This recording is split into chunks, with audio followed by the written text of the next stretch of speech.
Assalamualaikum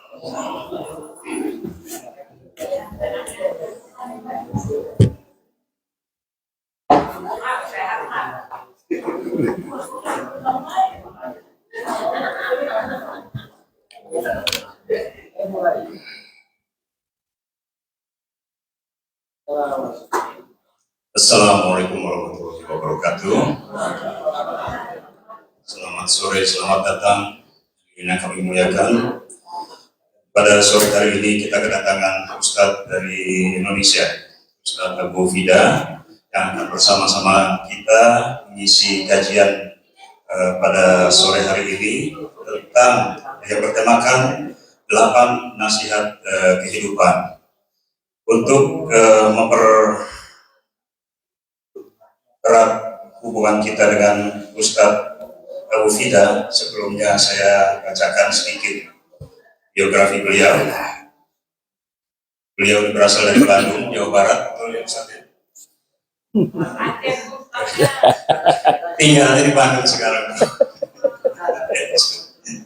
Ya, beliau banyak sekali punya pendidikan, sarjananya dari Teknik Informatika di Gunadarma, Sastra Cina di Universitas Indonesia, Wijakoi, Pak.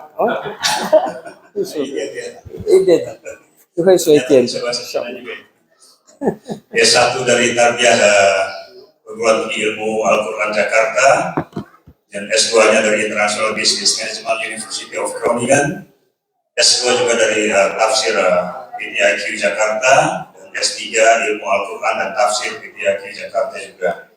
Dan aktivitas beliau selama ini adalah Ketua Pembina Utsman bin Affan Academy, Dewan Pembina Al-Azhar Syifa Budi, dosen PTIQ Jakarta, pengisi acara Tausiah Subuh TV One, pengisi acara Islam Itu Indah dari Trans TV, pengisi acara Khazanah Trans 7, pengisi acara 180 degree dari Istro TV, dan juga Ketua Bina Umat Ikatan Sarjana Al-Quran Indonesia. Untuk mempersingkat waktu, kajian yang bertemakan 8 nasihat kehidupan akan segera dimulai. Mohon perhatian dan semoga apa yang disampaikan oleh Ustadz pada petang hari ini dapat memberikan manfaat bagi kita semua.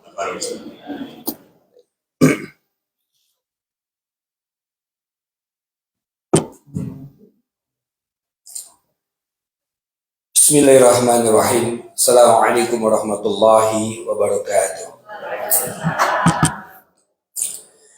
Alhamdulillahilladzi khalaqal kitaba wal kitaba lil qira'ah wal qira'ah lil ibadah wal ibadata lillahi ta'ala. Wassalatu wassalamu ala sayyidina Muhammadin al-izzah wa ala alihi wa ashabihi alladzi na'tazu bi'izzatillah amma ba'd. Allahumma la sahla illa ma ja'altahu sahla wa anta taj'alul hazna idza syi'ta sahla. Allahumma inna nas'aluka hubbaka wa hubba man ahabbak wa hubba 'amalin qaribuna ila hubbik bi rahmatika ya arhamar rahimin. Amin amin ya rabbal alamin. Wa qala Allah ta'ala fi kitabil karim, a'udzu billahi minasy syaithanir rajim. Ya ayuhan nas اتقوا ربكم الذي خلقكم من نفس واحدة وخلق منها زوجها وبث منهما رجالا كثيرا ونساء واتقوا الله الذي تساءلون به والأرحام إن الله كان عليكم رقيبا. فإن أصدق الحديث كتاب الله وخير الهدي هدي محمد صلى الله عليه وسلم شر الأمور محدثاتها وكل محدثة بدعة وكل بدعة ضلالة wa kullu dalalatin finnar. Sadaqallahu azim wa sadaqa rasul karim. Alhamdulillahirabbil alamin. Mudah-mudahan majelis kita pada malam hari ini selalu disertai dengan rahmat dan berkah dari Allah Subhanahu wa taala. Amin amin ya rabbal alamin. Sehat semua ayah bunda? Alhamdulillah, masya Allah. Alhamdulillah, senang sekali rasanya bisa bersilaturahim, bertatap muka dengan ayahanda, bunda, ikhwah yang ada di Los Angeles ini, masya Allah. Kami baru tiba tadi jam 12:30 siang. Jam 12:30 siang baru sampai, nginap di dekat bandara. Ya, Jadi alhamdulillah tadi sampai ke sini naik Uber. Saya sama istri, mana istri saya? Oh itu dia. Jujur udah agak ngantuk ini nih tadi. Dia udah kena kopi, udah kena apa kayaknya. Ya mudah-mudahan materinya nggak kemana-mana ini, insya Allah. Baik, dengan istri, dengan sahabat-sahabat, alhamdulillah. Jadi sempat ada acara di New York dulu. Kami diberikan kepercayaan untuk memberikan nasihat pernikahan untuk putranya Bang Sandiaga Uno. Jadi pada saat dari sana udah sekalian mampir ke sini, karena memang kalau nggak mampir ke sini nanti dimarahin sama Kameti nanti. Iya, Insya Allah. Bahaya ini. Sama-sama Aceh takutnya ditahzir nanti. Baik, alhamdulillah. Segala puji bagi Allah yang tentunya selalu memberikan petunjuk kepada kita, memberikan bimbingan, memberikan hidayah, memberikan juga pertolongannya dan perlindungan, terutama bagi ayahanda bunda ikhwah yang sekarang tinggal di negeri orang, yang saat ini luar biasa sekali ujian-ujian yang ada. Tadi kami sebelum kesini sempat mampir dulu ke apa namanya tadi? The Grove. Ngopinya di situ tadi. Iya. Mampir ke sana, dari masalah pandangan mata aja itu udah berat. Iya. Rencana nggak pengen lihat apa-apa, tetapi yang muncul yang di depan yang gitu-gitu semua. Iya kan? Lihat ke samping salah, lihat ke depan lebih salah, nggak dilihat.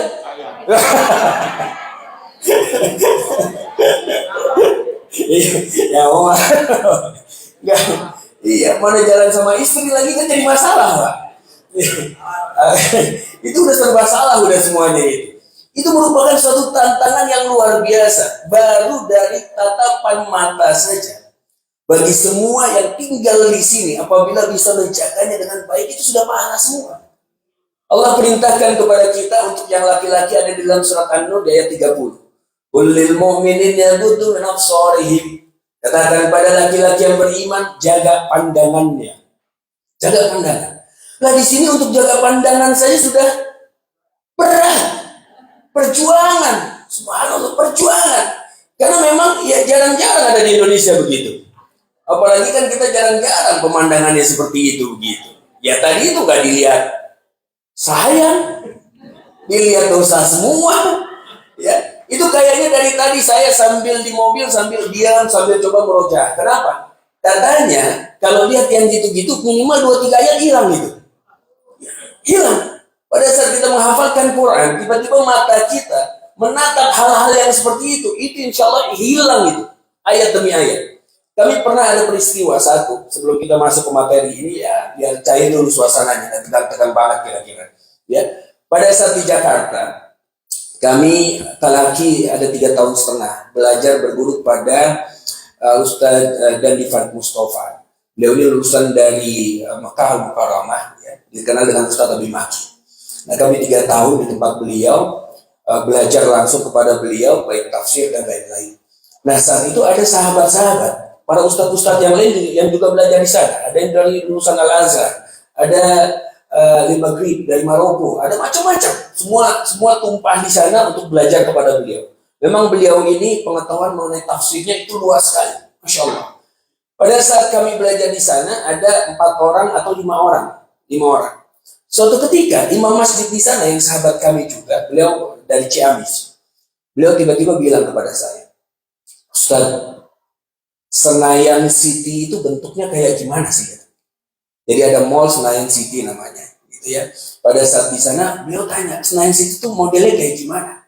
Saya tanya sama imam besar ini, ya, loh, antum di Jakarta udah berapa lama? Hampir 7 tahun katanya. 7 tahun belum pernah lihat Senayan City, saya bilang. Belum, kan saya tugas terus di masjid.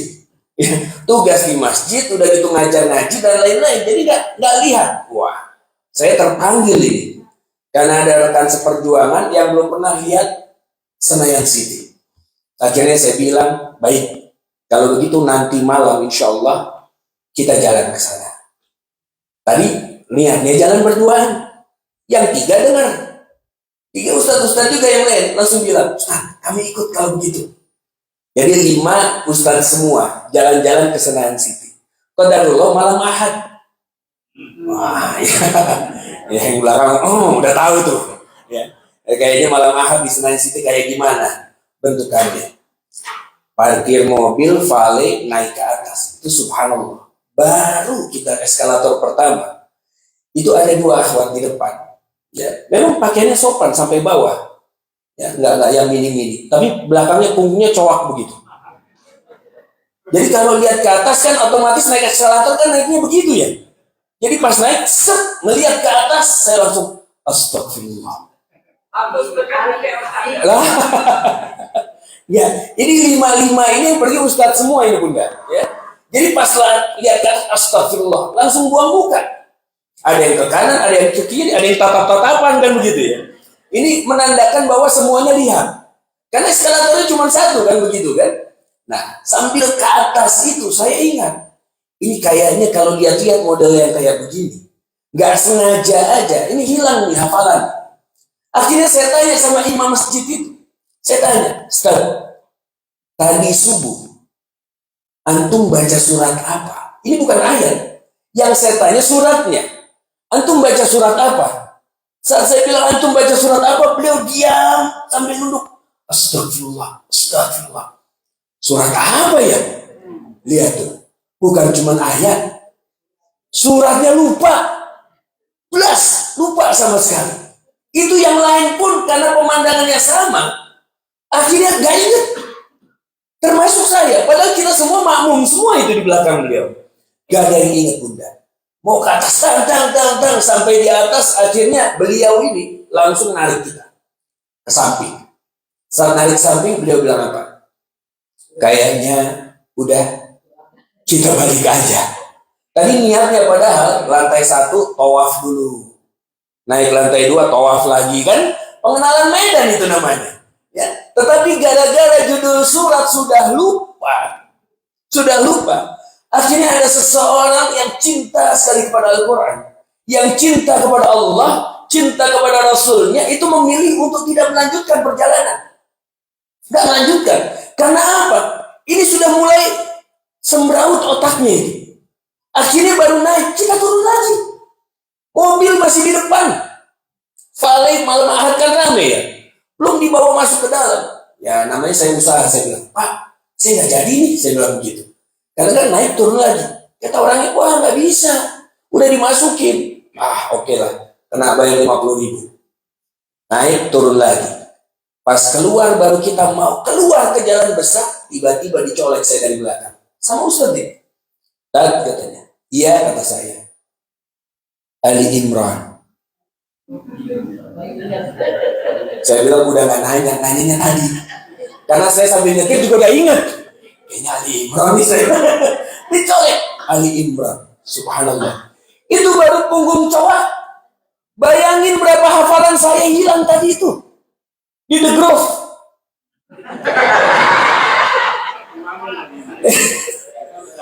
Udah duluan ya. Iya, alhamdulillah lah kita jadinya hilang hafalan dikit-dikit. Sekarang pemandangannya, naudzubillah, bukan hanya cowok, hampir gak pakai. Itu di depan, naudzubillah. Nggak untuk nggak aja dia. Kalau nggak kita lupa bareng-bareng. Subhanallah. Nah, ini menandakan bahwa apa? Perjuangan seseorang untuk mempertahankan akidah di negara orang itu tidak mudah. Dan hanya orang-orang yang Allah pilih. Ingat itu. Hanya orang-orang yang Allah pilih. Karena yang namanya ustadz juga manusia. Tiba-tiba tinggal di sini, ya mainnya ke sana terus. Atau nggak mungkin ke pantai. Hilang sudah keustadhannya. Hilang. Nggak, jangankan ngaji bunda. Iya. Jangan-jangan nggak jadi ngimam di sini. Ngimamnya di sana aja. Karena pemandangannya seperti itu. Nauzubillah. Nah, dan begitu pula dengan para wanita. Allah katakan, kullil mu'minati yaghdudna min absarihinna. Katakan pada wanita-wanita yang beriman, jaga pandangannya. Karena segala sesuatu yang berhubungan dengan dosa, terutama perzinahan, perselingkuhan, itu awalnya dari pandangan mata. Bukan dari yang lain-lain. Apalagi sekarang era sosial media. Ada Instagram, ada TikTok, dan lain-lain, subhanallah. Yang tadinya teman udah gak ketemu lama, akhirnya bisa ketemu di Instagram. Ya, ini biasanya yang ngomong nih kalau begitu. Ya kan? Yang udah lama nggak kelihatan, akhirnya ketemu di sana. Ribut sama pasangan, akhirnya tidurnya pisah kamar. Karena tidurnya pisah kamar, yang jadi hiburan apa? Handphone, sosial media, Instagram. Ini lagi sebel sama pasangan, lihat Instagram. Pas dilihat, ternyata subhanallah, lewatlah di feed-nya itu mantan terindahnya. Wah, ini bahaya ini. Karena apa? Karena mata. Mata ini pada saat tidak dijaga, ini bisa menghasilkan sesuatu yang dahsyat luar biasa. Akhirnya banyak perselingkuhan terjadi dan perzinahan terjadi gara-gara mata. Nah, ayahanda bunda ikhwah yang Allah. Pada malam ini kita insya Allah akan mengangkat satu tema mengenai 8 nasihat kehidupan. 8 nasihat kehidupan ini sebetulnya terangkum di dalam satu kitab. Nama kitabnya adalah Minhajul Qasidin. Ya, Minhajul Qasidin. Kalau diterjemahkan bebas adalah jalan bagi orang-orang yang mendapatkan petunjuk. Kalau kita terjemahkan bebas seperti itu, Minhajul Qasidin. Kitab ini dikarang atau ditulis oleh Imam Ibnu Qudamah.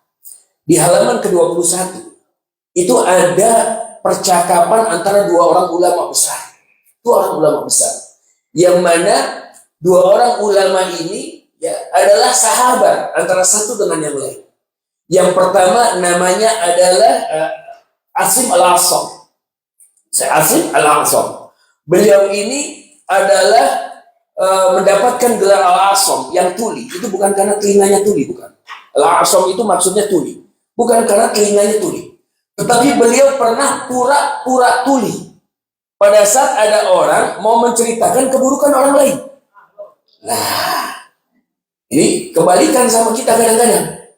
Orang nggak mau cerita keburukan, malah kita minta diceritain. Ini Syekh Asim, pada saat ada orang mau meminta kepada dia atau bercerita kepada dia, dia pura-pura tuli. Tidak mau mendengarkan keburukan-keburukan dari orang lain. Maka beliau mendapatkan gelar Al-A'sam. Asim yang tuli. Nah, suatu hari beliau meminta izin kepada istri dan anak-anaknya. Beliau katakan, wahai istriku, wahai anak-anakku, sesungguhnya aku merasa ilmuku masih sedikit. Ini padahal sudah menjadi syekh. Beliau katakan, sesungguhnya ilmuku masih sedikit. Aku merasa aku masih perlu untuk menuntut ilmu. Nah, saat itu istrinya mengatakan, karena paham, kalau seorang ulama mau pergi menuntut ilmu itu bukan sehari 2 hari. Bukan sepekan 2 pekan. Tapi bisa berbulan-bulan bahkan bertahun-tahun itu. Maka sang istri saat itu berkata kepada saya, Asim Al-A'sam. Beliau katakan, wahai suamiku, sesungguhnya hidup kami dengan adanya dirimu di sekitar kami saja, kami untuk makan itu sulit. Bagaimana kalau engkau tidak ada di dekat kami? Ini kalau kami bagaimana nanti makannya? Akan sulit sekali. Dan anak-anaknya yang lain mengiyakan hal itu, mengaminkan perkataan ibunya. Saat itu ternyata beliau mempunyai anak yang paling kecil, usia masih 10 tahun. Dan anaknya ini hafal Quran. Hafal Quran. Saat itu anaknya berkata kepada ibu dan kakak-kakaknya, wahai ibu dan kakak-kakakku, cukuplah Allah saja yang menjadi penjaga kita. Cukuplah Allah saja yang menjadi penjaga kita. Masya Allah. Ini ada anak 10 tahun hafal Quran, tiba-tiba mengucapkan kalimat yang penuh hikmah. Dan bahkan apa? Tawakalnya luar biasa dibandingkan dengan ibunya. Saat itu, akhirnya Syekh Asim menguatkan hatinya untuk menuntut ilmu. Dan dia pamit pergi untuk menuntut ilmu, karena apa? Dia titipkan istri dan anak-anaknya kepada Allah Azza wa Jalla. Pagi hari Syekh Asim berangkat. Siang hari menjelang sore, keluarga itu sudah kelaparan. Sudah mulai kelaparan. Dan saat itu, ibunya kemudian mengatakan kepada anaknya, ini gara-gara kamu. Kita udah gak makan jadinya. Ayahmu berangkat, kita gak makan apa-apa, ini gara-gara kamu. Anaknya hanya tersenyum dan kemudian mengatakan, Wahai ibuku, lagi-lagi cukuplah Allah saja yang menjadi penjaga bagi kita. Cukup Allah yang menjaga kita. Saat itu tidak lama berselang, tiba-tiba pintu rumah mereka itu digedor oleh orang. Dang, dang, dang, dang, dang, dang, dang. Buka pintunya. Pada saat dibuka pintunya, terdapat banyak pengendara kuda saat itu dengan pakaian yang sudah lusuh berdebu, menandakan mereka ini musafir dari jauh. Dan pengendara kuda yang paling gagah di depan kemudian berkata kepada pemilik rumah, yaitu istri dari Asim al-Asam. Beliau katakan, wahai pemilik rumah, apakah kalian memiliki air untuk kami minum dan juga kuda-kuda kami untuk meminumnya? Saat itu istri dari Asim mengatakan, ada, kalau air ada, tapi jangan minta yang lainnya, karena yang kami miliki hanya air saja. Kami belum makan dari pagi. Akhirnya diberikanlah air minum itu dan diminumkan kepada mereka beserta dengan kuda-kudanya. Selesai minum, sudah hilang dahaganya. Kemudian pengendara yang paling gagah ini bertanya, loh, kalian belum makan? Gak ada makanan sama sekali. Gak ada. Ini rumah siapa? Di mana suaminya? Di mana ayah dari anak-anak ini? Kemudian istrinya mengatakan, ini rumahnya Asim al-Asam. Saat mendengar nama Asim al-Asam disebutkan oleh istri dari Syekh Asim, penunggang kuda ini mengatakan, subhanallah, ini rumahnya Asim al-Asam, ulama yang masyhur itu, ini rumahnya. Iya, ini rumahnya. Apakah engkau kenal? Aku belum pernah bertemu, tetapi namanya sudah harum di telingaku. Saat itu pengendara kuda yang paling depan ini kemudian mengambil sesuatu dari balik jubahnya. Diambil, ternyata adalah sekantung pundi-pundi uang emas. Saat itu dia lemparkan ke depan pintu rumah dari Syekh Asim. Pada saat dilemparkan, kemudian penunggang kuda ini mengatakan, wahai orang-orang yang mencintai diriku, apabila kalian betul-betul mencintai diriku, maka kalian akan melakukan hal yang sama dengan apa yang aku lakukan. Tanpa berpikir panjang, semua pengendara kuda yang ada saat itu mengambil pundi-pundi uang semua dari balik jubahnya dan melemparkan ke depan rumah Syekh Asim al-Asam. Sampai-sampai pintu rumahnya hampir tertutup oleh pundi-pundi uang tersebut. Allah ya Karim. Dan mereka pun panik. Saat itu anak yang paling kecil melihat kepada ibu dan kakak-kakaknya. Dia mengatakan, wahai ibuku, apabila tatapan mata orang-orang yang mencintai Allah sudah bisa membantu kita seperti ini, bagaimana dengan tatapan Allah yang selama ini menjaga kita? Allah ya Karim. Seorang anak kecil usia 10 tahun hafal Quran. Tawakal sekali. Masya Allah. Udah isya ini? Oh belum? Masih? Baru azan? Belum, benar juga ya. Berarti kita sholat isya dulu? Oh nanti aja? Benar ini? Lanjut dulu? Biasanya begitu? Berarti isyanya jam? Karena masih jauh. Baik. 8.30 ya. Iya, insya Allah. Selesai dulu aja, insya Allah. Baik. Sampai mana tadi?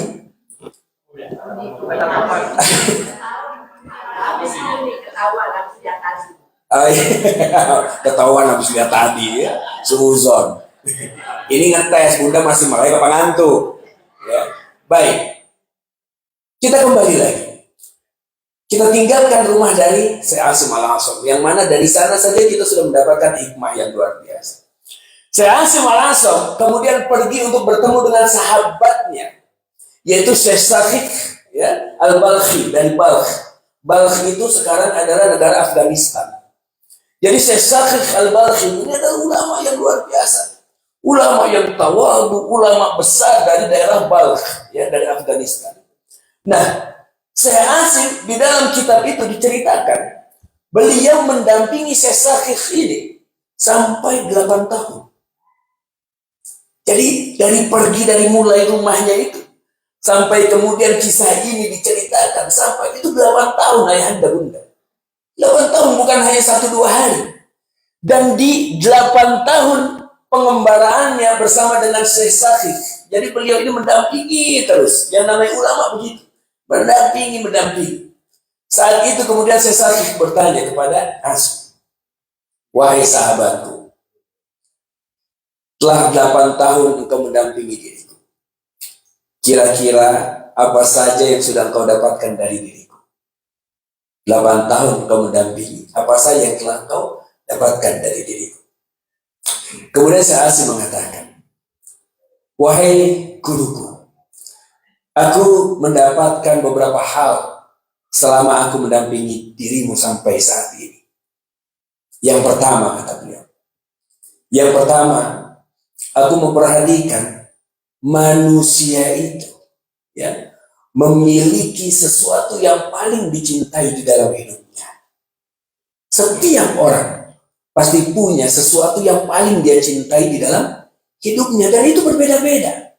Ada orang yang terlalu cinta kepada jabatannya. Ada orang yang terlalu cinta kepada hartanya. Ada orang yang terlalu cinta kepada pasangannya, kepada anak-anaknya. Namun, kata Syekh Asim, cepat atau lambat, hal yang paling dicintainya ini pasti akan pergi meninggalkannya ataupun akan ditinggalkan oleh dirinya. Terutama saat jasadnya dimasukkan ke dalam liang kuburnya. Masya Allah. Coba saya mau tanya. Ini kita insya Allah sama pasangan kan cinta ya? Insya Allah cinta ya. Berat banget bapak-bapaknya.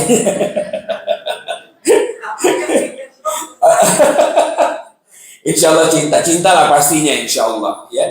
Tapi secinta-cintanya mau nggak kalau pasangan wafat dikubur bareng-bareng? Mau. Sampai terus ogah katanya. Iya. Gak ada yang mau. Karena apa? Ya udah dia duluan, ya udah dia aja yang dikubur. Gak ada terus saya mau dikubur di sana, saya mau sehidup semati, gak ada. Mati-mati aja duluan, gak ada masalah. Karena apa? Kita masih ada banyak kesempatan, kan begitu ya kira-kira. Nah, ini dikatakan oleh Syekh Asim mengatakan bahwa apa? Orang pasti akan meninggalkan sesuatu yang dicintai atau dia ditinggalkan oleh orang yang mencintai dirinya. Maka kata beliau, aku lebih memilih untuk mencintai amal-amal kebaikanku saja.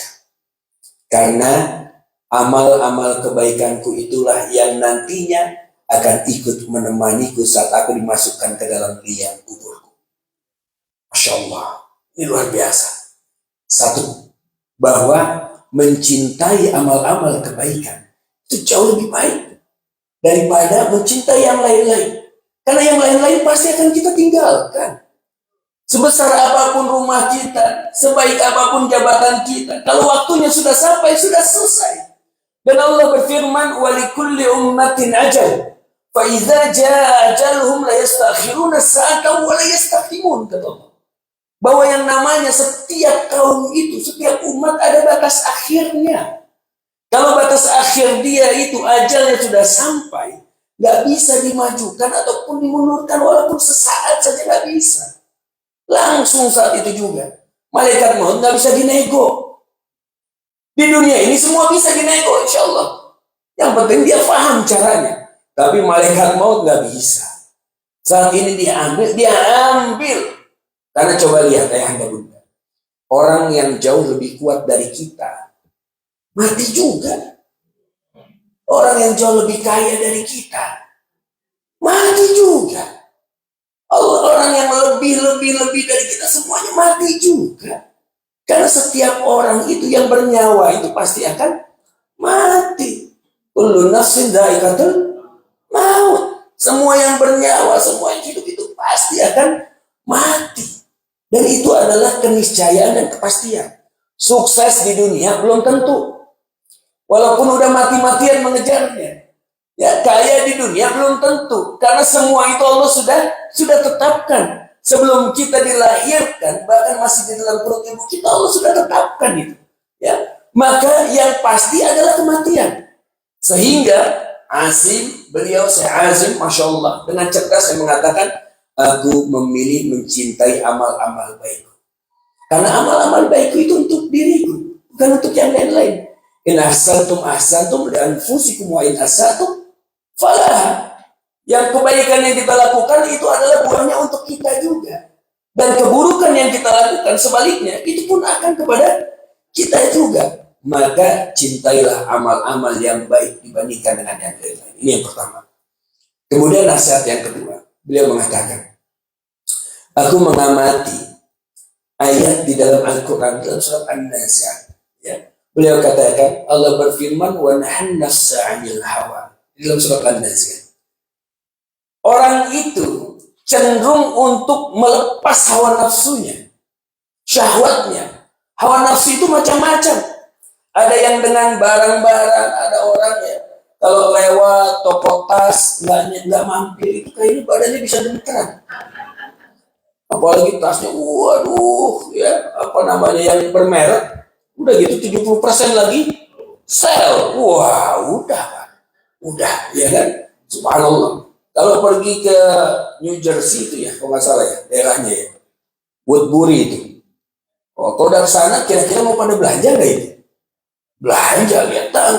Katanya di sini juga ada nih outlet lebih besar lagi dari itu. Ada ya? Wah, ada tuh istri saya tuh, jangan sampai dengar. Wah, dia ikut lagi. Dengar berarti. Itu kalau ke sana, ya, lihat, kira-kira yang penting ada uangnya, mau masuk nggak tuh? Mau. Ini murah, itu murah, semua dilepaskan di sana. Tapi ada orang yang lewat toko tas biasa aja. Cuma waktu lihat toko sepatu, wah, itu keringat dingin kalau nggak masuk gitu. Meriahnya meriang gembira. Ya, yang warnanya putih, merah, semua satu. Ya, belum lagi kalau keluar negeri itu tempelan kulkas. Dallas mampir mau cari. Mau cari. Karena memang apa? Ada syahwat, ada hawa nafsu, ada keinginan. Yang mana keinginan itu akan dihembuskan oleh syaitan. Nah, Syekh Hatim mengatakan bahwa apa? Ya, beliau katakan, aku memilih untuk menahan hawa nafsuku agar aku bisa nikmat berduaan dengan Allah di waktu malam. Masya Allah. Orang kalau menahan hawa nafsunya, dia akan bisa melihat lebih jernih. Imam Asy-Syafi'i mengatakan, ya, orang yang cerdas adalah orang yang paling sedikit menggantungkan kebahagiaan dia kepada sesuatu yang paling sedikit, gak banyak-banyak. Ada orang yang cukup dengan ngopi sama singkong udah bahagia, Pak. Udah bahagia. Sementara orang-orang ada yang punya pesawat 2 biji gak bahagia. Ya, punya mobil banyak, punya rumah banyak, gak bahagia, pusing aja hidupnya. Pengen lebih. Tapi ada orang cuma naik sepeda ontel, hidupnya ngopi nih, makan singkong udah bahagia hidupnya, Masya Allah. Karena apa? Dia tidak gantungkan kebahagiaan dia itu dengan banyak hal. Dia tekan hawa nafsunya agar apa? Kebahagiaan dia itu yang paling tinggi adalah pada saat keningnya ini masih bisa sujud di hadapan Allah Azza wa Jalla. Pada saat kening ini sujud di hadapan Allah, Masya Allah, itu adalah saat terdekat seorang hamba dengan Rabb-nya. Dan jangan dipikir ini mudah, tidak. Karena ada orang yang sholat, hatinya gak ikut sholat. Betul, banget. Ada orang yang sholat, ya dia kelihatan kayak rajin sholat, tapi jibahnya jauh lebih rajin. Iya. Banyak. Karena apa? Karena sholatnya tidak menimbulkan atau tidak meninggalkan bekas-bekas ketakwaan di hadapan Allah. Sholatnya hanya sekedar menggugurkan kewajiban. Sholatnya agar kelihatan sama temannya kalau dia sholat. Karena malu dia, tinggalnya dekat masjid. Ya, kalau dia nggak muncul, nanti apa kata orang-orang? Belum lagi ternyata DKM pula, misalnya bukan DKM sini, bukan ya. Bukan, ini lagi menceritakan saja. Karena kita nggak tahu dalamnya hati orang itu seperti apa. Kita melihat, wah ini ustadznya soleh sekali, bolak-balik ke masjid dan segala macam, kayaknya baik depan orang. Tapi pada saat kesendirian dia belum tentu. Kalau kita ingin melihat ke tingkat kesolehan seseorang, lihatlah pada 3 tempat. Yang pertama, pada saat dia dalam keadaan marah, apa yang dia lakukan? Lihat dia dalam keadaan marah, apa yang dia lakukan? Yang kedua, ya, pada saat di tengah kesendiriannya, apa yang dia lakukan? Karena bisa jadi kita pada saat rame-rame begini, kita berubah menjadi wali-wali Allah. Kan pakai kopi ya, belum lagi gamis, belum semua segala macam, Masya Allah. Kelihatan sebagai wali-wali Allah. Tapi kalau udah di kamar sendirian, belum tentu. Bisa jadi dia berubah menjadi wali-wali syaitan. Ya, orang dia nggak tahu. Yang dia tahu hanya apa dia dengan dirinya. Dia kunci kamarnya, ditutup hordennya, segala macam. Dia pikir nggak ada yang lihat. Tapi Allah lihat. Ya, dan Allah katakan sesungguhnya orang-orang munafik itu, mereka itu mencoba untuk menipu Allah. Padahal sebetulnya Allah lah yang sedang menipu mereka itu. Dibiarkan mereka dalam kesesatannya. Ya, istidraj. Ada orang-orang yang diberikan nikmat, matanya masih bisa melihat, tetapi penglihatannya ini malah dipakai untuk maksiat. Masih bisa berbicara, tetapi lisannya ini dipakai untuk menzalimi orang lain dengan perkataannya, dengan fitnahnya, dengan kezalimannya. Nauzubillah. Falamma nasu ma dzukiru bihi fatahna 'alaihim abwaaba kulli syai' hatta idza farihu bima utu hasnahum baghtatan fa idza hum mublisun. Katakan oleh Allah dalam surat Al-An'am bahwa apabila ada seseorang yang dia sudah diberikan nikmat oleh Allah, tapi dia makin menjauh dari Allah, dia pakai nikmatnya itu untuk bermaksiat, maka janji Allah, lihat, Allah bukakan seluruh pintu-pintu kenikmatan dunia bagi dirinya. Jadi jangan heran kalau kita lihat ada orang isi hidupnya kayaknya maksiat, tapi kok hidupnya naik terus, jabatannya naik terus, hartanya bertambah, padahal dia maksiat, zolim sama tetangganya, zolim sama yang lain, tapi kok naik terus. Tuh, itu adalah istidraj kata Allah. Kata Rasulullah SAW, fa'alam annahu istidraj. Ketahuilah bahwa itu adalah istidraj. Dibiarkan dia semakin bermaksiat. Sehingga pada saat puncak kemaksiatannya, Allah datangkan azab yang tiba-tiba. Dicabut nyawanya dalam keadaan bermaksiat di hadapan Allah Azza wa Jalla. Nah, maka kata Hatim, beliau katakan, beliau memilih untuk mengekang hawa nafsunya. Ini yang kedua. Kemudian yang ketiga, beliau katakan, aku melihat orang-orang ya, banyak yang kemudian meletakkan yang namanya kemuliaannya itu pada sesuatu. Dia merasa mulia kalau dia punya mobil baru. Dia merasa mulia pada saat dia punya jabatan yang bagus. Dia merasa mulia kalau anaknya banyak. Dia merasa mulia pada sesuatu. Padahal apa? Dikatakan inna akramakum indallahi atqakum. Sesungguhnya manusia yang paling mulia itu yang paling bertakwa, bukan yang paling banyak harta. Kalau manusia paling mulia yang paling banyak harta, maka kita bisa katakan Korun itu mulia. Tapi ada nggak yang mau memberikan nama anaknya Korun? Nggak ada. Bagus nih namanya Korun, di Al-Quran ada. Lihat dulu apa itu peristiwanya. Nggak ada yang mau kasih nama anak Firaun misalnya. Firaun nggak ada. Karena apa? Firaun itu jauh lebih kuat dari kita semua yang ada di sini, jauh lebih hebat, jauh lebih berkuasa. Kerajaannya dahsyat, bahkan subhanallah, nah aku jadi Tuhan. Anna rabbukumul a'la. Aku adalah Tuhanmu yang paling tinggi. Subhanallah. Kalau orang zaman sekarang, kayaknya di Indonesia juga nggak ada yang berani ngaku jadi Tuhan. Mentok-mentok dagangannya jadi nabi. Iya kan? Ada yang bilang, iya macam-macam. Ya. Ada orang Bogor, pergi ke orang Depok, pergi ke Bogor, pulang jadi nabi. Ya. Oleh-olehnya jadi nabi. Cuman masalahnya banyak yang ikut. Itu error yang mana itu? Lebih error yang ikut kan? Itu menandakan kalau di Indonesia mau jualan apa aja laku. Ya, yang penting gigih aja. Karena jualan jadi nabi aja laku di Indonesia. Subhanallah. Nah, ini kita kembalikan lagi bahwa apa? Bahwa sesungguhnya kemuliaan itu bukan terlihat atau terletak pada apapun. tapi terlihat pada ketakwaan. Maka kata Hatib, aku memilih untuk menjalankan hari-hariku selalu dalam ruang lingkup ketakwaan saja. Karena apa? Karena aku ingin menjadi mulia di hadapan Allah Azza wa Jalla. Insyaallah. Ini yang ketiga.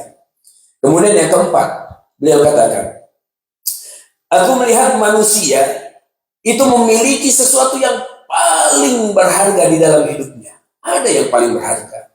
Ya. Sekarang kadang-kadang kita katakan yang berharga itu siapa? Yang berharga itu adalah pasangan. Zaman sekarang belum tentu juga. Bisa jadi yang paling berharga handphone dibandingkan pasangan. Betul nggak? Iya. Kalau misalnya Bunda Ayahanda lagi mau pergi keluar dan jauh, handphone ketinggalan, balik nggak tuh? Balik. Tapi kalau pasangan yang ketinggalan,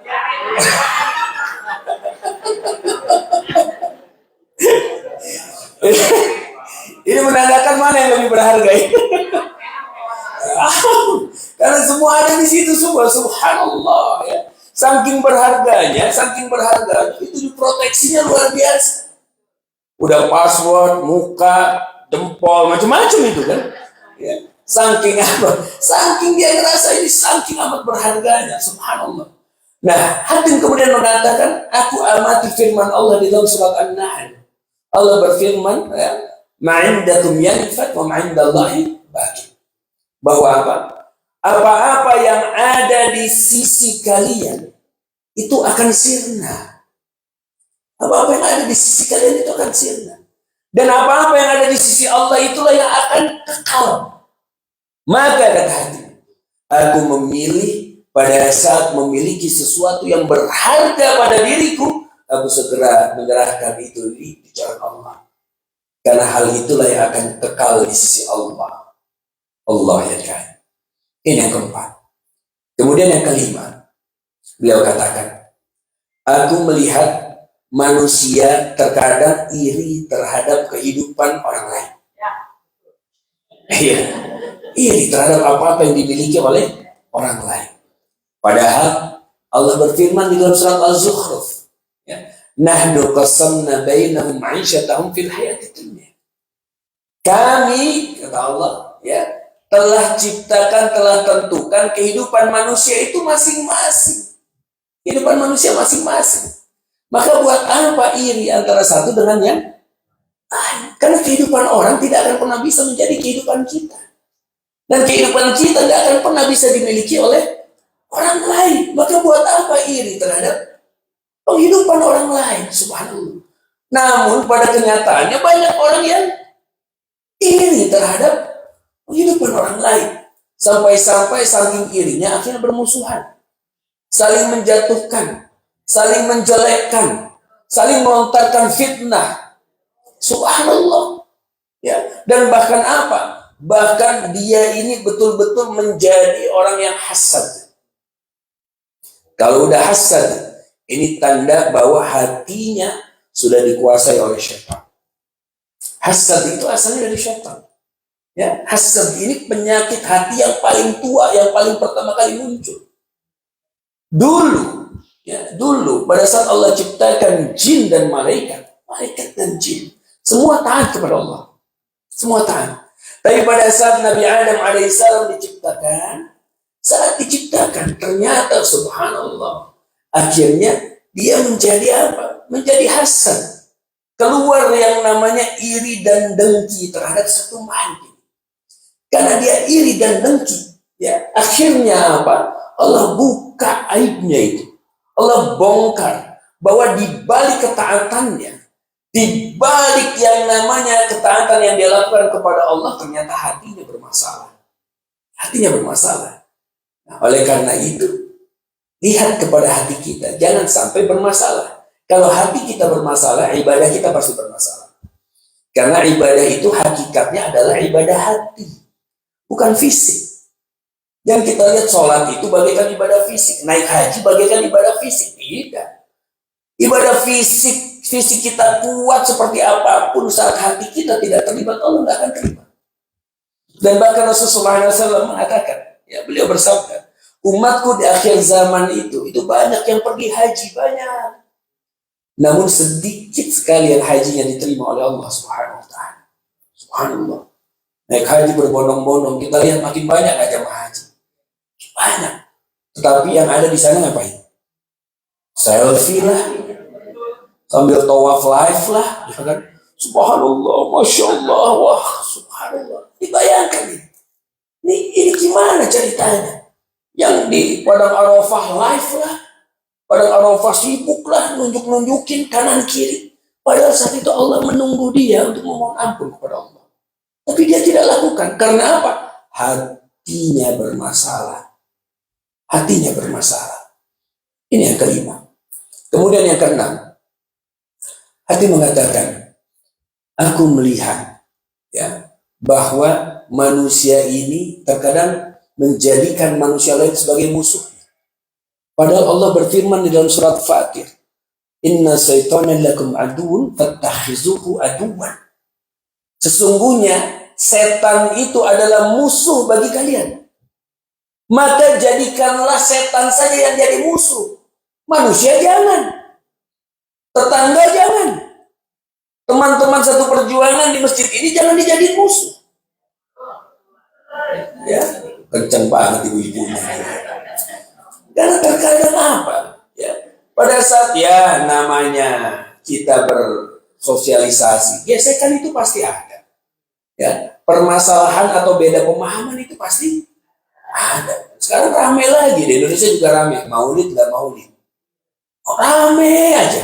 Kayaknya tiap tahun itu aja yang dibahas. Pembahasan sudah selesai, sudah beres. Yang maulid maupun nggak maulid sama-sama mencintai Allah dan Rasulnya. Khalas. Kenapa nggak saling mendoakan? Kenapa nggak saling support antara satu dengan yang lain? Kenapa mau kita dipecah belah model seperti itu? Ini dia usikum wa nafsi taqallah. Nanti tiba-tiba mau masuk surga, lagi nunggu di kontorah belum masuk. Yang satu nengok ke kiri, yang satu nengok ke kanan. Pas nengok deh, yang maulid tuh. Yang maulid nengok ke kiri, lah yang nggak maulid tuh. Kok sama-sama nunggu mau masuk surga? Lah kita ini siapa? Ya, yang pantas menjadi hakim Allah. Allah hanya perintahkan kepada kita ud'u ila sabili rabbika bil hikmah wal mau'izati hasanah. Ajak orang itu ke jalan Allah, serulah orang ke jalan Allah dengan hikmah, kasih contoh-contoh yang baik. Jangan sampai lisan kita mengatakan kita cinta kepada Rasulullah SAW, tetapi tingkah laku kita malah menyelisihi Rasulullah SAW. Jangan sampai. Maka jadikan yang menjadi musuh cukup setan, manusia jangan. Ini yang keenam. Kemudian yang ketujuh, hati mengatakan, aku melihat manusia ini terkadang khawatir dengan rizkinya. Padahal rizki itu sudah ditetapkan atau belum? Yakin rizki itu sudah ditetapkan? Tapi masih suka khawatir nggak? Iya kadang-kadang. Ya, khawatir pada saat rekening di bank nolnya udah mulai berkurang. Itu jauh lebih khawatir. Dia lebih yakin kalau angkanya bertambah daripada dia yakin kalau dia memiliki Allah. Dia lebih yakin kalau dia bawa ATM daripada dia bawa Quran. Subhanallah, ini bahaya. Padahal Allah sudah firmankan di dalam Al-Quran, wa ma min dabbatin fil ardi illa 'alallahi rizquha. Yang namanya binatang melata di dalam tanah saja, yang nggak pernah disuruh sujud sama Allah, nggak pernah baca Quran, ya, nggak pernah melakukan ketaatan sebagaimana kita taat kepada Allah, itu saja rizkinya Allah sudah jamin. Masa sih kita yang sujud, kita yang baca Quran, kita yang sedekah, kita yang tadarusan, kita yang ngaji, Allah nggak jamin rizkinya? Nggak mungkin. Yang ada kita yang kurang yakin sama Allah. Itu yang jadi masalah. Karena apa? Hati kita bermasalah. Sehingga ibadah kita jadi bermasalah. Sehingga kedekatan hubungan kita dengan Allah jadi bermasalah. Dan kemudian yang terakhir, hati mengatakan yang kedelapan. Aku melihat orang-orang meletakkan ketawakalannya itu, keyakinannya itu kepada pekerjaannya, kepada proyek-proyek yang sedang dia jalankan, kepada gajinya, kepada perusahaannya. Padahal apa? Padahal yang paling pantas untuk diletakkan tawakal kita adalah hanya Allah saja. Dan Allah katakan, wa may yatawakkal 'ala Allah fahu hasbuh. Barang siapa yang bertawakal hanya kepada Allah, maka Allah akan cukupkan hidupnya. Cukupkan, bukan Allah turuti semua keinginannya. Karena manusia itu keinginannya banyak. Dikasih gunung emas satu, pasti minta satu lagi. Dikasih apapun, nafsunya pasti akan nambah. Sudah punya mobil satu, pengen dua. Sudah punya rumah satu, pengen lagi. Subhanallah. Nah, maka kata hakim, aku cukup meletakkan tawakalku hanya kepada Allah saja. Karena semua yang lebih pantas untuk diletakkan tawakal hanyalah Allah. Masya Allah. Ayahanda bunda ikhwah yang dimuliakan Allah, inilah 8 nasihat kehidupan yang termaktub di dalam kitab Minhajul Qasidin. Di dalam kitab Minhajul Qasidin ini, Masya Allah, dikupas dengan baik. Kalau ada rezeki lebih, beli. Ya, nggak mahal harganya, silakan. Ada di Orko, Jakarta ada online, sini ada juga ya. Ada toko-toko buku atau beli PDF-nya mungkin ada. Allahu a'lam. Ya, tetapi buku-bukunya ada dan sudah ada terjemahannya. Kalau kita baca, Masya Allah, hati kita akan bersih. Nggak ada itu yang namanya iri dengki kepada orang, mau bermusuhan kepada orang lain. Nggak ada. Kuat tawakal kita dan membersihkan hati kita. Makanya kitab ini dinamakan dengan kitabnya orang-orang yang mendapatkan petunjuk. Ya, pada saat kita baca dan kita mengamalkannya, Masya Allah, apabila 8 nasihat ini kita amalkan dalam kehidupan kita, Insya Allah dalam kehidupan kita merupakan jalan dari orang-orang yang mendapatkan petunjuk dari Allah Azza wa Jalla. Amin, amin, ya rabbal alamin. Ayahanda bunda ikhwah yang dimuliakan Allah, mungkin cukup di sini dulu apa yang kami sampaikan pada kesempatan malam hari ini. Mudah-mudahan ilmu yang sedikit ini bisa bermanfaat bagi kita semua.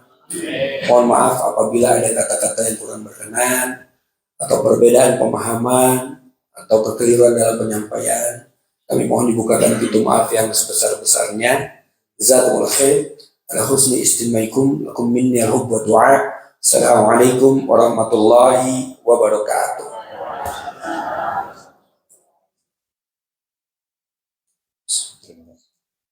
Terima kasih Ustaz atas tausiahnya. Jadi sekedar highlight saja yang sudah Ustaz sampaikan tentang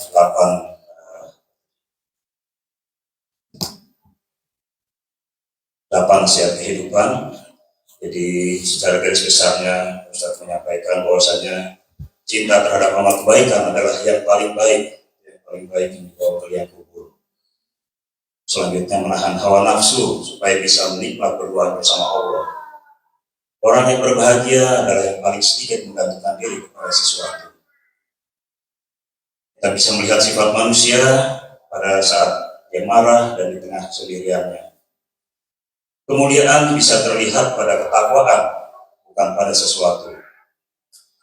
Tidakkanlah iri terhadap kehidupan orang lain, atau hindarkanlah perasaan hasad. Jangan menjadikan manusia lain sebagai musuh. Dan jangan khawatir dengan rezeki, karena rezeki itu sudah dijamin oleh Allah. Dan juga yang terakhir adalah meletakkan ketakwaan, tawakalan, dan keyakinan jangan kepada pekerjaan, tetapi kepada Allah SWT. Saya kira begitu. Insyaallah.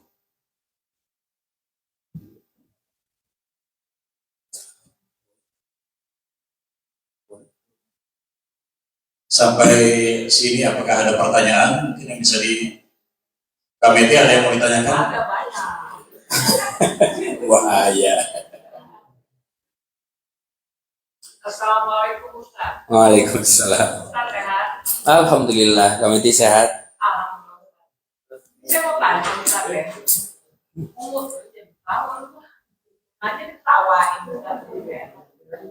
Ustaz, kita kan semuanya pada berumur ya Ustaz ya. Kita nggak tahu kan kapan dipanggil Allah. Tapi hidup kita tuh masih ngiri sana, ngiri sini.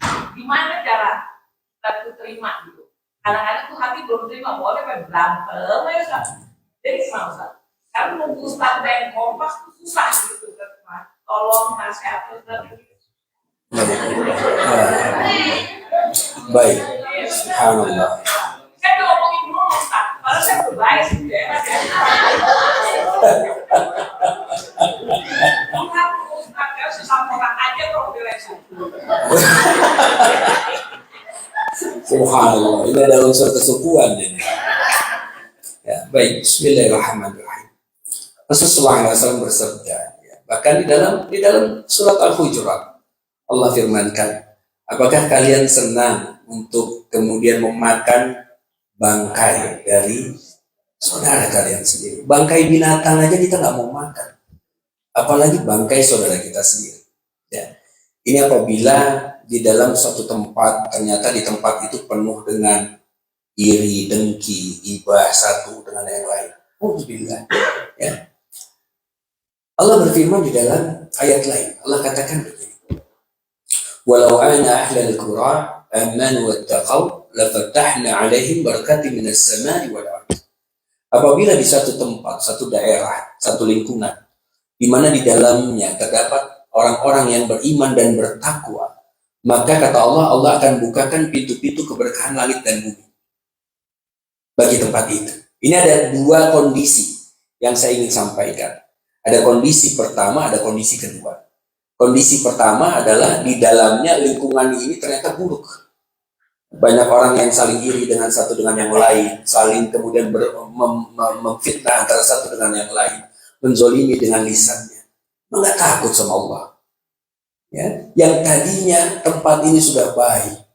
Bayangkan, di mana di tempat yang mayoritas orang-orangnya, orang-orang yang kafir. Ternyata apa? Ada orang-orang yang beriman. Namun dia ternyata belum bertakwa, baru beriman saja. Menyatakan dirinya beriman, tetapi di hadapan Allah dia menjadi pendusta. Beriman hanya di lisan. Beriman hanya di lisan. Tadinya Allah ingin bukakan pintu-pintu kebaikan dunia dan akhirat. Keberkahan langit dan bumi, akhirnya Allah tidak bukakan. Karena apa? Karena mereka, alih-alih mereka beriman dan bertakwa, mereka malah saling memfitnah antara satu dengan yang lain. Iri antara satu dengan yang lain. Saling menzolimi antara satu dengan yang lain. Padahal tadinya mereka adalah hamba-hamba Allah yang Allah cintai. Namun, lihat, orang pada saat ada hasad, ya, pada saat dia sudah mulai menceritakan aib orang, memfitnah orang lain, itu karena apa? Karena dia merasa dia jauh lebih baik dari orang itu. Ya, merasa saya kan lebih baik dari dia. Kok yang kepilih dia bukan saya? Saya kan lebih baik dari dia. Kok orang-orang lebih dengar dia daripada saya? Ini nggak ada bedanya dengan iblis. Nah, ingat pada saat Allah perintahkan jin dan malaikat saat itu untuk sujud penghormatan kepada Adam alaihissalam. Saat itu kan ada sebagian yang tidak hormat, yang tidak tunduk, ya. Dan pada saat itu sebagian jin ini akhirnya dirubah namanya lagi menjadi iblis. Menjadi iblis. Iblis ini bukan makhluk baru, tapi makhluk dari kalangan jin, ya. Kana minal jinni fafasaqa an amri rabbi. Yang mana mereka ini adalah sebagian dari jin yang dia itu fasik. Di dalam surah Al-A'raf bahkan Allah kemudian tanya kepada kalangan jin ini yang sebagian. Qala ma manaka 'an tasjuda is amartuk. Kenapa kalian kok nggak mau sujud? Padahal aku yang perintahkan kalian untuk sujud. Qala ana khairu minhu. Khalaqtani min narin wa khalaqtahu min tin. Loh, aku kan lebih baik dari dia. Aku diciptakan dari api, dia dari tanah. Ngapain api sujud sama tanah? Loh, aku kan lebih baik dari dia. Sekolah aku lebih tinggi, dia enggak. Ngapain aku suruh hormat sama dia? Loh, aku kan direktur, dia kan cuma manajer. Ngapain direktur hormat sama manajer? Aku kan. Dia merasa khairun minhu. Lebih baik dari dia, lebih baik dari yang lain-lain.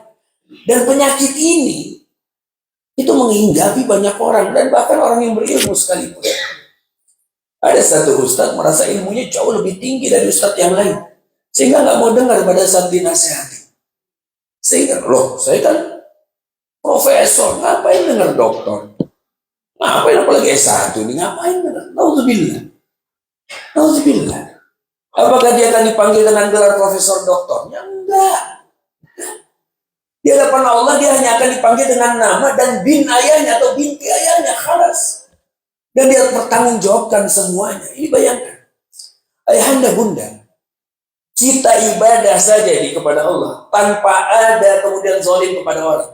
Kita murni ibadah kepada Allah saja, ibadah kita belum tentu diterima sama Allah. Sujud kita belum tentu diterima, sedekah kita belum tentu diterima, puasa kita belum tentu diterima. Ini kita nggak ada zalim sama orang aja, kita belum tentu diterima. Apalagi pakai zalim, apalagi pakai iri, apalagi pakai hasad kepada orang lain. Uang jauh-jauh sifat ini, naudzubillah. Karena hal ini akan merusak ibadah kita. Ibadah kita. Orang yang sibuk menilai orang lain, maka dia tidak sibuk untuk memperbaiki dirinya sendiri. Karena dia sudah habiskan waktunya untuk menilai orang lain. Dia cari-cari kesalahan orang. Dia nggak sibuk cari kesalahan sendiri. Padahal kesalahan kita di hadapan Allah masih banyak.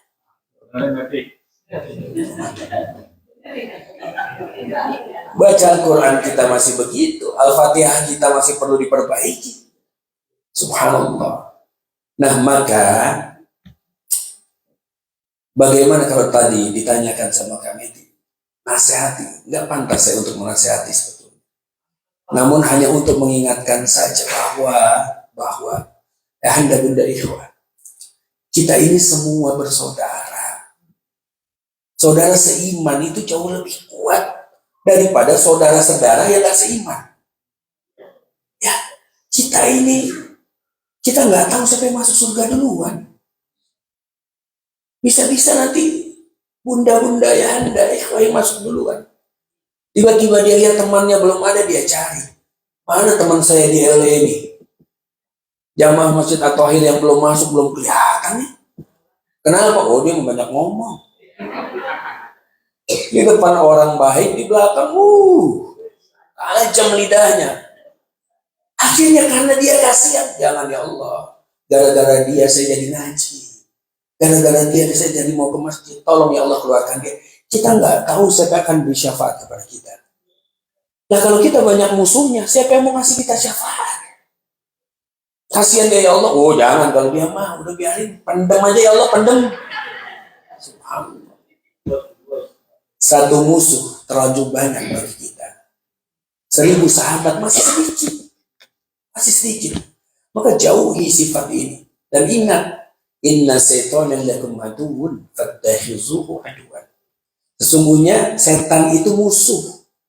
Setan jangan jadiin teman. Jadikan dia musuh. Orang jangan dijadiin musuh. Walaupun kadang-kadang orang ada juga yang setan-setanan banyak. Yang sifatnya suka nyetanin orang, kan gitu ya. Banyak. Tetapi ingat, dia tetap manusia. Saudara kita yang bisa jadi. Sekarang mungkin dia masih buruk di hadapan kita. Tapi bisa jadi pada saat dia wafat, dia paling dicintai oleh Allah dibandingkan kita. Amin. Maka selalu menganggap orang lain itu jauh lebih baik, jauh lebih soleh. Jangan anggap diri kita jauh lebih baik dari orang. Karena kita nggak tahu di hadapan Allah mana yang jauh lebih mulia. Bisa jadi di hadapan kita dia biasa-biasa aja kayaknya ibadahnya, tapi tengah malam dia yang nangisnya paling keras di hadapan Allah. Gitu. Oleh karena itu jauhi sifat-sifat seperti ini, apalagi Masya Allah ini jauh dari Indonesia, di negeri orang ini. Masa jauh-jauh di negeri orang masih cari musuh juga. Nauzubillah, nauzubillah. Mudah-mudahan bisa difahami insyaallah. Jazakallahu khairan. Terima kasih Ustaz atas ujangannya. Semoga bermanfaat bagi kita semua. Dan kita sampai pada akhir acara malam hari ini. Silahkan ditutup dengan doa Ustaz. Baik, marilah sama-sama kita dudukkan hati dan kepala kita sejenak, bermunajat kepada Allah, menyempurnakan majelis ini. InsyaAllah akan diaminkan oleh para malaikat yang hadir dan mintakan sayap-sayapnya dan bermohon ampunan kepada Allah bagi diri kita. Astaghfirullahaladzim, Astaghfirullahaladzim, Astaghfirullahaladzim. A'udzu billahi minasyaitonir rajim. Bismillahirrahmanirrahim. Alhamdulillahi rabbil alamin hamdan syakirin, hamdan na'imin, hamdan ya'afi ni'amahu wa ikafi mazidah. ربنا لك الحمد ولك الشكر كما ينبغي لجلال وجهك الكريم وعظيم سلطانك. اللهم صل على سيدنا محمد كما صليت على سيدنا إبراهيم وعلى آل سيدنا إبراهيم إنك أنت الحميد المجيد. يا رحمن الرحيم، يا ملك القدوس، يا جبار، يا متكبر، يا مجيب السائلين. اللهم اغفر للمؤمنين والمؤمنات والمسلمين والمسلمات الأحياء منهم والأموات إنك سميع قريب مجيب دعوة ويا قاضي الحاجة. يا مقلب القلوب ثبت قلوبنا على دينك. يا مصارف القلوب اصرف قلبنا إلى طاعتك. اللهم إنا نسألك السلامة في الدين والعافية في الجسد وزيادة في العلم وبركة في الرزق وتوبة قبل الموت ورحمة عند الموت ومغفرة بعد الموت. اللهم هون علينا في سكرات الموت ونجة من النار وعفو عند الحساب. اللهم إنا نسألك علما نافعا ورزقا حلالا طيبا وأعمالا متقبلا. اللهم إنا نسألك الهدى والتقى والعفاف والغنى. اللهم إنا نسألك الصحة والعافية وحسن الخلق. ربنا اغفر لنا ولوالدينا وارحمهم كما ربونا صغارا. ربنا اغفر لنا ولوالدينا وللمؤمنين يوم يقوم الحساب. ربنا هب لنا من أزواجنا وذريتنا قرة أعين واجعلنا للمتقين إماما. ربنا آتنا في الدنيا حسنة وفي الآخرة حسنة وقنا عذاب النار. ربنا لا تؤاخذنا إن نسينا أو أخطأنا.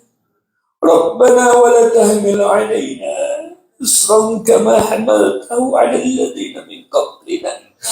ربنا ولا تحملنا ما لا طاقة لنا به واعف عنا واغفر لنا وارحمنا. واعف عنا واغفر لنا وارحمنا أنت مولانا فانصرنا على القوم الكافرين. ربنا تقبل منا إنك أنت السميع العليم وتب علينا إنك أنت التواب الرحيم. صلى الله على سيدنا محمد نبي الأمي وعلى آله وصحبه وسلم. سبحان ربك رب العزة عما يصفون السلام على المرسلين والحمد لله رب العالمين.